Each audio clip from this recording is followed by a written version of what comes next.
Okay, magandang umaga, magandang araw sa lahat ng mga nanonood ngayon.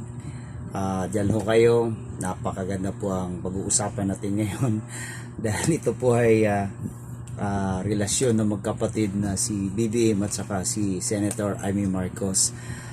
Alam naman natin na umiinit na po ang politika ngayon, lalo na sa Administration Marcos. At bago po yan, pakinggan muna natin to. Napakaganda po ng kantang ito.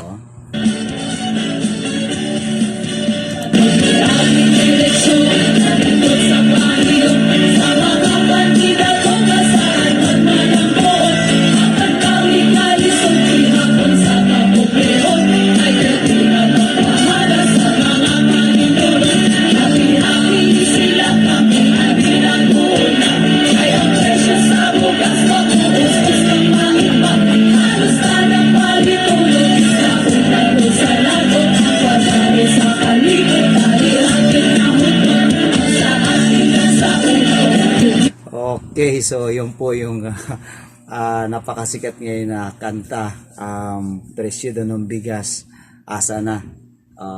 Ang 20, hindi po presyo, ang nasa na daw ng 20 na 1 kilo ng bigas.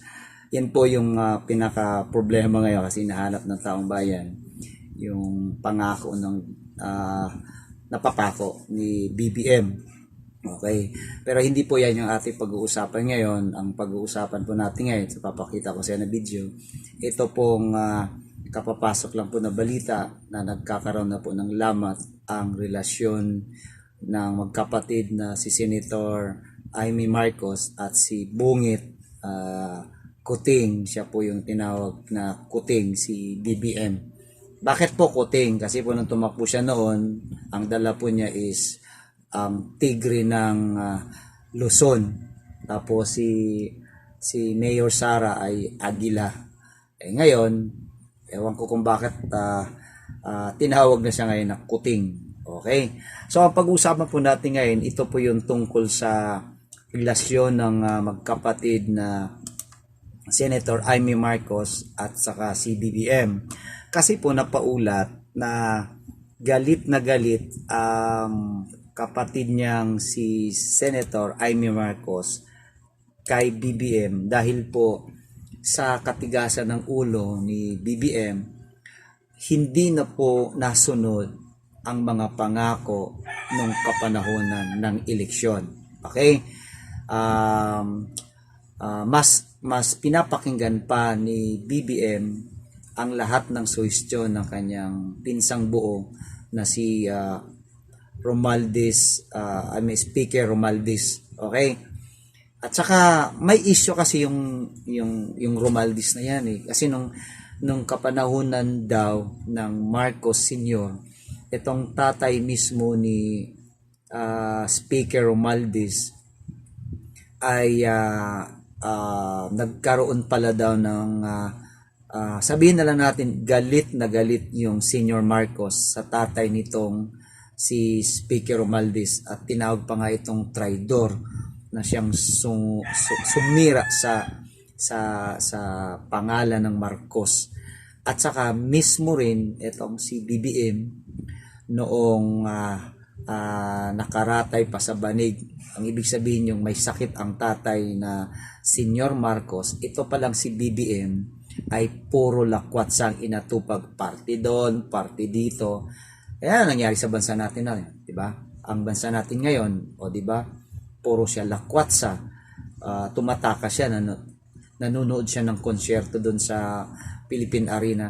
Abay kung matino kang tao sa panahon na ganito ang nangyari sa bansang ito, utang na loob, ipakita mo naman na meron kang konsensya, meron kang pagmamahal sa mga Pilipino. Kaya papakita ko po sa inyo rito itong si Maharlika na siyang kilalang vlogger na talagang siya ang nagsiwalat ng lahat na katarataduhan, kademonyuhan, kabuisitan, lahat na nitong administration na to. Pero bago yan, ako po ay nakipag-usap sa inyo, taos puso akong kumakatok sa inyo. I-subscribe nyo po ako, just click the bell, subscribe, and try to share this video sa mga kapatid nyo, kakilala nyo, para naman po tayo makatulong sa mga kasama nating vlogger, makatulong tayo sa mga Pilipino, mapukaw ang kanilang mga damdamin, at para nila malaman ano nang nangyari sa bansang ito. Okay? Narito si Maharlika na siyang magsisiwalat sa lahat-lahat para malaman nyo ang totoo. Iwanagin kung bakit ginawa niya yon. Sa hindi nakakaalam, actually, yung hindi nakakaalam, alam ko na tong kwento na ito. Okay. Kasi siyempre, matagal na rin naman tayong supporter ng mga Marcos. Yun nga lang, nabudol tayo. Alam nyo, ang demonyo talaga sa pamilyang Marcos, Talagang just the demonyo. Marcos, yung Ferdinand Marcos Sr., ang sumira talaga, sa totoo lang, ay ang pangalang Romualdez. Mga Romualdez. Sa hindi nakakaalam, yung tatay ni Martin Romualdez na traidor sa Marcos Sr. nung sila ay nasa Hawaii pa. Diba? Nung na-exile sila. Dahil ang sabi, na ulinigan ko lang, mga palangga, na si Marcos Sr. ay galit na galit sa tatay ni Tambaluslos, ni Martin Romualdez, na si Kokoy, dahil si Kokoy ang nagpahamak sa kay Pangulong Marcos Sr. Yun yung naulinigan ko. Kaya hindi yan pinapapasok na banyan sa bahay ni Marcos Sr. Yang pamilya ni Romualdez, at alam ni Senator Amy yan, hindi yan pinapapasok, kapatid ni Imelda, yes, sabi ni Jory Severino, batang kapatid. Hindi yan pinapapasok ang tatay ni Tambaluslos sa bahay ng Marcos Sr. sa Hawaii nung siya ay kasulukuyang nagkakasakit, mga palangga, dahil nga sa ginagawang pagsira o pagiging anay sa pangalang Marcos Sr. At ito din, okay? Naulinigan ko din, mga palangga, ito mga mga information na dinala ko, na ngayon ko lang ilalabas yung iba. Si Kuting Jr., talagang si Kuting Jr. na akala mo si Bongbong Kuting, okay? Na pulburonic, mga palangga. Hindi naman talaga dapat maging presidente yan. Alam niyo kung bakit? Ito lang kasi si Senator Amy, sobrang, syempre, gusto niyang sabi niya nga, i-redeem yung kanilang pangalan. Okay? Ang pangalan. And I believe, ang intention ni Amy this time, naniniwala ako, na talagang not only to redeem the name of the Marcos, pero i-redeem sa pamamagitan ng paggawa ng mabuti. Tama, Ngayon, mga palangga, nung time na si Marcos Sr. ay nasa bed, okay, ng time na yon, 1980s, 89, okay, bago siya namatay, di ba? Si Kuting talagang walang silbing anak. Walang kwentang anak dahil dying na yung tatay niya ay hindi siya mahagilap, hindi siya mahanap. Yan ang totoo. Hindi siya, kaya naman hindi mapigil ni Senator Amy na bigay siguro ang script doon kaya Direk Darrell, doon sa movie, na Made in Malacanang, na si Kuting talaga ay party-party. Totoo talaga yun, mga palangga. Ayon sa aking naulinigan, dahil dying na yung tatay niya, nagpa-party pa rin si Marcos Kuting, si Bongbong Kuting ninyo, si Polboronic. Kasi nga, parang wala siyang, yung pagmamahal niya, kasi kung mahal mo yung tatay mo, okay? Kung mahal mo ang tatay mo, dapat nandoon ka sa tabi niya. Dahil dying na siya. Pero si Kuting, ayon sa aking naulinigan, mga palangga, ay wala siya dahil abala siya sa pag-party. Kaya hindi niya deserve na gamitin ang pangalan ng tatay niyang senior sa pagloko, pagbudol sa taong bayan. At ngayon ay nakikinabang ay si Lisa Ahas Araneta, at siya nga si Kuting, at itong si Romualdez, at ngayon tinatraidor pa rin. Senator Amy, ilang beses ka na ba tinraidor ng mga Romualdez? But kung nagustuhan mo ang ganitong So, mga kaibigan, buddy, mga kabads, klarong-klaro po sa ipinakita ni isiniwalat ni Maharlika na ito pala talagang si BBM dati pa nang hindi pa siya naging presidente. Kahit nung kapanahonan na nasa Hawaii sila, aba mismo yung tatay niya nakaratay sa banig.